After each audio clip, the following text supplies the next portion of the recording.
सात संगत जी, प्यार से कहना जी, धन निरंकार जी।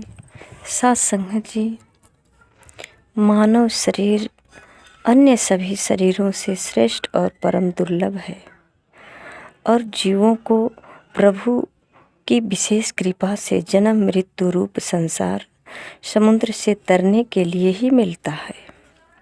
ऐसे शरीर को पाकर जो मनुष्य अपने कर्म समूह को ईश्वर पूजा के लिए समर्पण नहीं करते और इस प्रभु परमात्मा को, पार ब्रह्म परमेश्वर को जानने का प्रयास नहीं करते, सात संगत जी, जीवन का परम लक्ष्य ये काम भोग वासना इसी को मानकर विषयों की आसक्ति और कामवश जिस किसी प्रकार से भी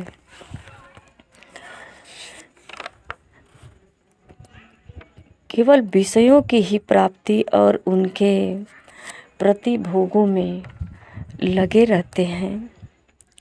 सात संगत जी, इसे महापुरुष कहते हैं कि ये आत्महत्यारा है, आत्मा की हत्या करने वाले हैं, क्योंकि इस प्रकार अपना पतन करने वाले ये लोग अपने जीवन को व्यर्थ ही खो रहे हैं और अपने से ही खो रहे हैं। सात संगत जी, अपने को और भी अधिक कर्म बंधन में जकड़ रहे हैं। काम, भोग, लोभ, मोह, अहंकार ये सारे जो है लोगों को चाहे जितना भी जकड़े इस संसार में। सत्संग जी, संत महापुरुष इसीलिए सचेत करते हैं कि मानव शरीर बड़े भाग्य से जब मिला है तो इसका सदुपयोग कर लो और जिस कारण मिला है, जिस वजह से मिला है, इस लक्ष्य को जानो और पूरा कर लो। ये सत्संग जी, ये कहते हैं कि चाहे कोई भी हो इस संसार में, उसे चाहे जितनी भी जय जयकार हो रही है, नाम वाले हैं, यश वैभव वाले हैं, अधिकार प्राप्त करने वाले हैं, पर सत्संग जी मरने के बाद कर्मों के फल स्वरूप बार बार उनको कहते हैं कुकर सूकर कीट पतंगी विभिन्न सुख संताप पूर्ण आसुरी योनियों में भयानक नरकटों भटकना पड़ता है। सत्संग जी, भगवान कृष्ण गीता में इशारा किए हैं कि जो आसुरी स्वभाव वाले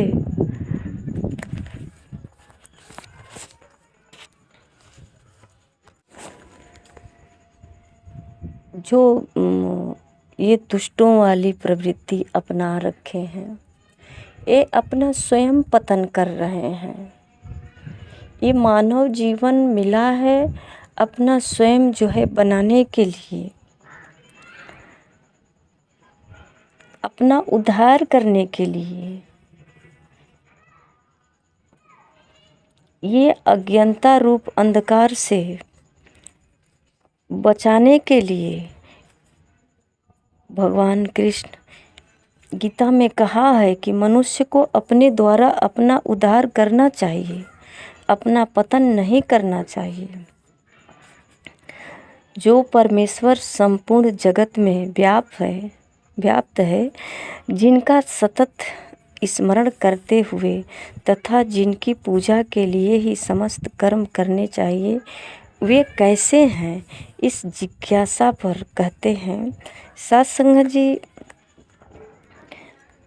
ये शास्त्र हमारे लिए ज्ञानवर्धक है, पर इसको पढ़ करके केवल रटन रटाने तक सीमित रह जाए तो मंजिल तक नहीं पहुंच सकते हैं। अपने परम लक्ष्य को नहीं जान भी नहीं सकते, पूरा भी नहीं कर सकते।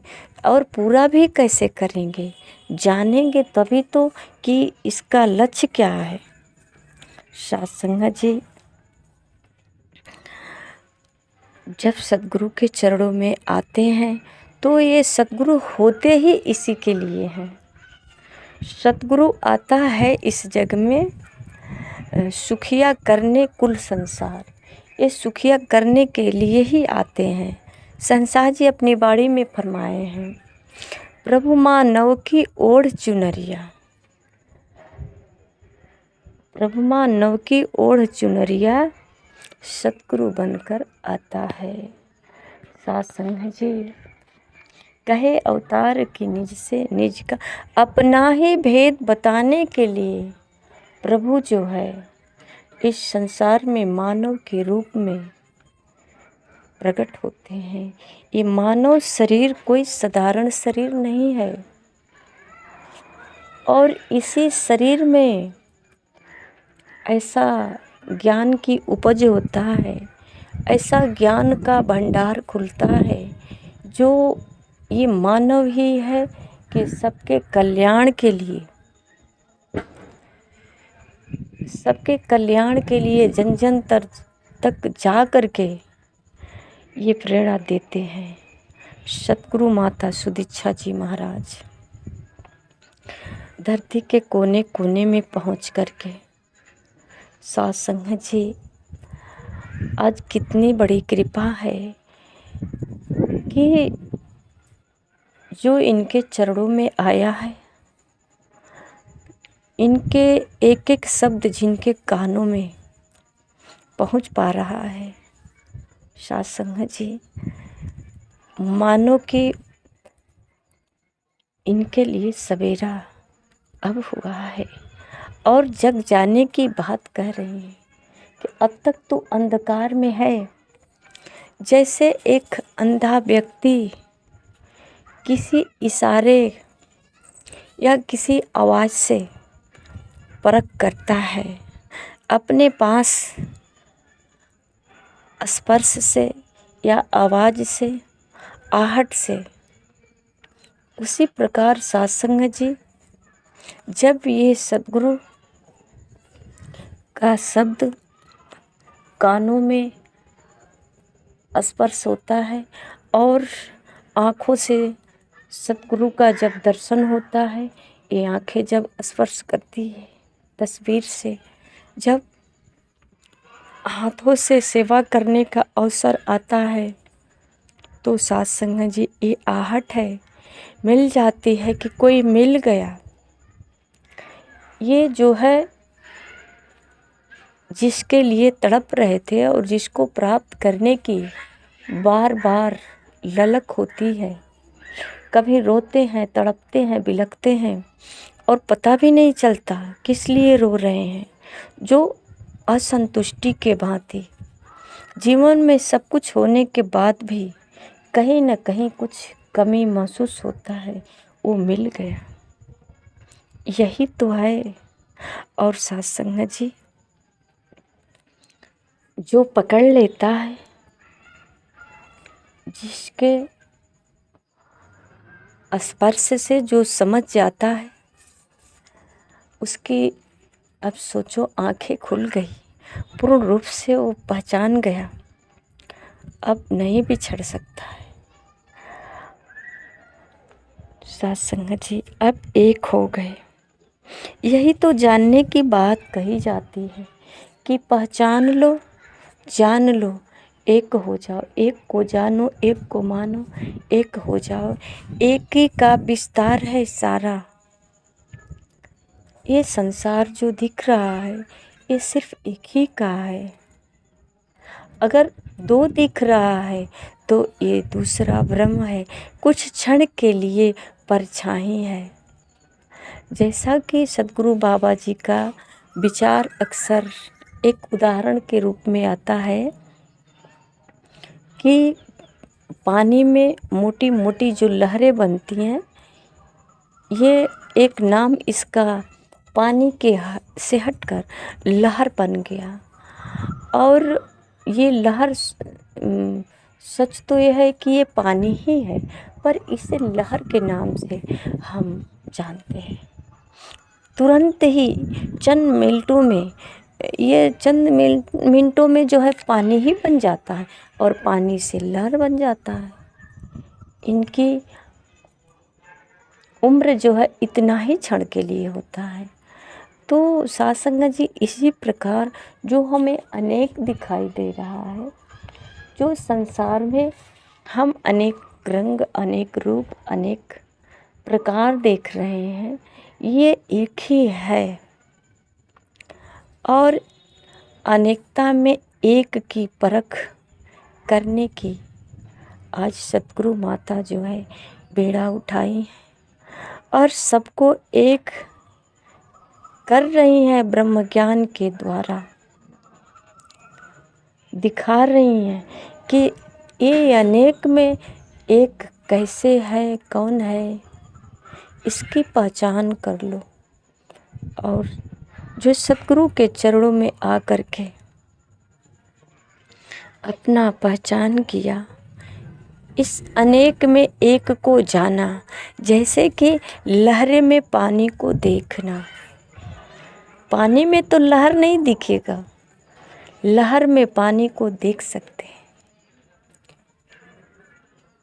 साथ संगत जी, इसी प्रकार परमात्मा में ये संसार नहीं दिखेगा, पर संसार में परमात्मा को देख सकते हैं। ये सतगुरु की कृपा है, जो ज्ञान दे करके आँख की रोशनी, दिव्य दृष्टि कहा जाता है ना, कि श्री गुरु पद नख मणि गण ज्योति, सुमिरत दिव्य दृष्टि ही होती। जो सतगुरु के चरणों में आकर के दंडवत प्रणाम करके जाना है, तो ये सतगुरु मानव के रूप में परमात्मा ही, परम ब्रह्म ही है, जो अपना पहचान करा रहे हैं। और सत्संग जी, जब पहचान हो जाती है तो सारे भरम भुलेखे दूर हो जाते हैं और स्वतंत्र मानव, जिसको संसार जी कहते हैं कि जो नर अपने प्रभु को जाने, प्रभु के जैसा हो जाता है। जो नर अपने प्रभु को जाने, ये प्रभु को जानते ही, जैसे कि भेड़िया, ये जो है पानी की जो लहर है, लहर ही पानी है, जानते ही पानी और लहर एक हो जाता है। इसी प्रकार ये जो अपनी पहचान कर लेते हैं, जो नर अपने प्रभु को जान, तो ये प्रभु का ही तो है, प्रभु से अलग तो नहीं है ना। प्रभु से अलग होकर हो ही नहीं सकता, ये प्रभु से ही है, तभी है, इसका पहचान है। मेरा होना ही पहचान है कि प्रभु से हैं। अगर अलग होते तो होते ही नहीं, अगर है तो प्रभु है। बस अगर हम अपनी कहते हैं ना कि आत्मा का हत्यारा होते हैं, अनजाने में, अंधकार में रखे हैं, तो जिस दिन हमें ये बात समझ में आ जाए कि हमारा होना ही प्रभु का होना है। अगर हम कह रहे हैं कि मैं हूँ, तो मैं क्या हूँ? प्रभु है।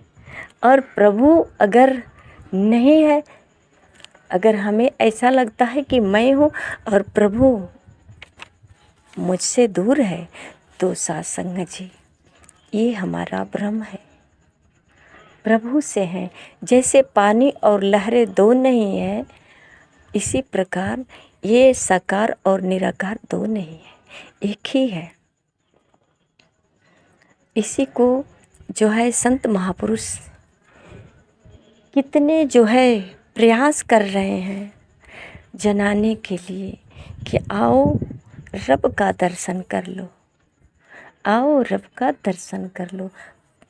इस लहर में भी पानी को देख लो, ये संसार में भी परमात्मा को देख लो।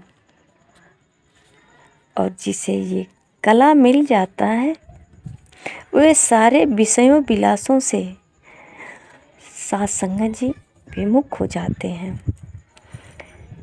इसी को ये सुख सुविधा आनंद मान बैठे हैं, जो तत्क्षण ये दुख का कारण है। पर हमें साथ संगत जी दुख को सह करके सुख की अनुभूति करते हैं, चाहे थोड़ी ही समय के लिए क्यों ना हो। जैसा कि एक माँ जो है पीड़ा सहती है, 9 माह गर्भ में एक बच्चे को मतलब कि बच्चे गर्भ में लालन पालन हो रहा है और गर्भ से बाहर आने में भी बहुत सारी परेशानियां होती हैं, फिर भी उसे दुख महसूस नहीं होता, क्योंकि उसमें उसे सुख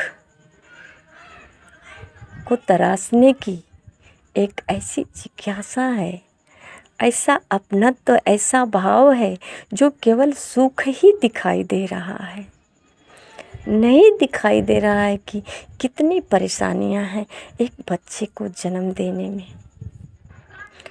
केवल सुख दिखाई दे रहा है कि बच्चा जब गर्भ से बाहर आएगा, हमारे घर को रोशन करेगा, हमारे घर में सब लोग खुशियाँ मनाएंगे, बधाइयाँ बजेगा। कितनी सारी तमन्ना उसको संसार में आए ही नहीं, आने से पहले ही इतनी खुशियाँ, इतना आनंद।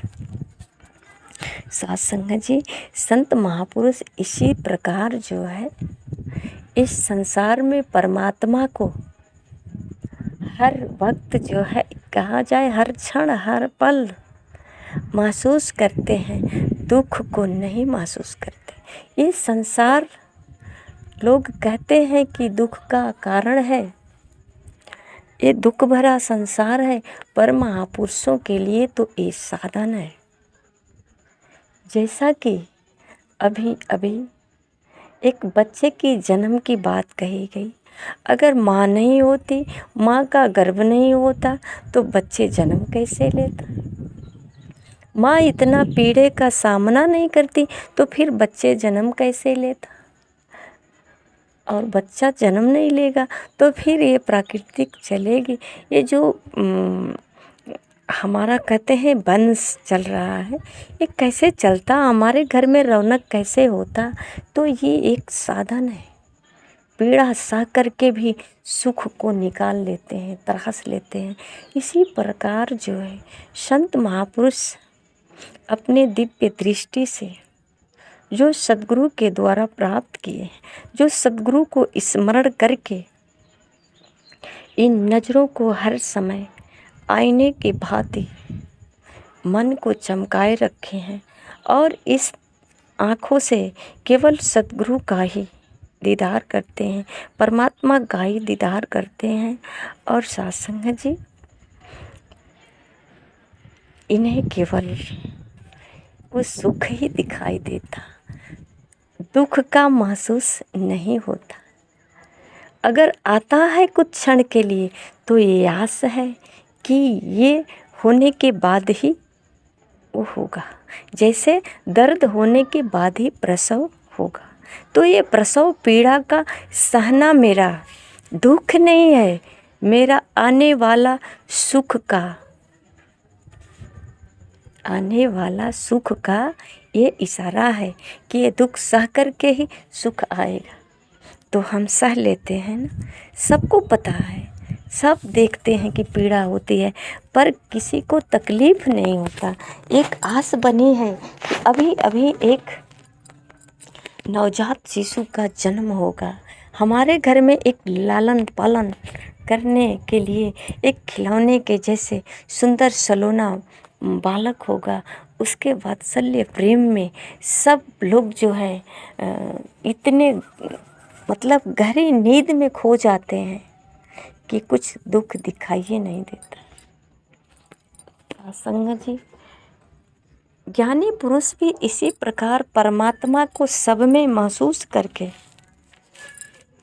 इस संसार का हर होने वाली क्रिया को ये प्रभु का लीला समझते हैं। करण करावन हार ये परमात्मा है, ये सब यही करते हैं, इनसे ही होता है। जैसा कि कहा जाता ना कि प्रभु के बिना एक पत्ता भी हिलने वाला नहीं है, तो महापुरुष इसको स्वीकार कर लेते हैं कि जब प्रभु के बिना एक पत्ता नहीं हिल सकता है, तो प्रभु के बिना हम प्रभु का गुणगान कैसे सुन सकते हैं, कैसे कह सकते हैं, कैसे प्रभु को याद कर सकते हैं। तो सत्संग जी, ये जीवन सहज हो जाएगा। और जो कहा जाता है ना कि भवसागर, इस संसार रूपी जो भवसागर है, जो जन्म और मृत्यु का जो रूप है, इसे तरने के लिए ही संसार में मिला गया है। तो हम इसको हंसते हंसते स्वीकार करें और अपने जीवन को सहज बनाएं। और सत्संग जी, परमात्मा को हर क्षण कैसे याद करेंगे, ये कैसा है, कहाँ है, जाने पहचाने, फिर याद करने की ज़रूरत ही नहीं पड़ेगी। जैसे कि एक माँ को अपने बच्चे को याद करने के लिए उसे अलग से समय नहीं निकालना पड़ता है। माँ कष्ट में होती है, फिर भी जो है दुख का अनुभव नहीं कर पाते। आइए सत्संग जी, ये संसार में सब कुछ है, सुख भी है, दुख भी है। ऐसा नहीं है कि केवल एक ही है।